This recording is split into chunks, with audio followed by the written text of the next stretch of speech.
একটা মজার কথা কি জানো, আমাকে যত রান্না দাও আমি করে দেবো, না জানলেও শিখে আমি করে নেব। কিন্তু এই চা করতে আমি পারিও না, আর আমার ভালোও লাগে না, তো সেজন্যই হয়তো পারি না। তো মাঝে মাঝে বাধ্য হয়ে আমাকে করতে হয়। তো মা পড়ে গেছে আজকে চানের পর, স্লিপ করে পড়ে গেছে, কোমরে প্রচণ্ড লেগেছে। মা কিছু করতে পারছে না, তাই মার কাজগুলো আমাকেই করতে হচ্ছে। মাকে চা করে দিলাম, আমি চা খেলাম রুটি দিয়ে।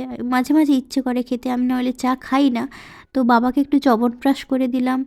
আর মার চোখ মুখের অবস্থা ভীষণই খারাপ, প্রচণ্ড লেগেছে, আর শীতকালে ব্যথাটা খুবই বাড়ে। ডাক্তার দেখিয়েছি, কি বলে তারপরে কি হয় 3 দিন পরে বোঝা যাবে। আর এখানে কটন ক্যান্ডিগুলো এটা ছোটোবেলায় খুব খেতাম জানো, মা কিনে রেখেছে, আজকে দোকানদার এসেছিল, অনেক দিন এই দোকানদার আসেনি। আর জিভটা এরকম ছোটোবেলার মতোই দেখছিলাম কীরকম লাল হয়ে গেছে। আর তারপরে সকালে মা রুটি আর চিকেন করেছিল, তারপরেই মা পড়ে গেছে দুপুরবেলা, তো সেটা দিয়েই ডিনারটা কমপ্লিট করলাম।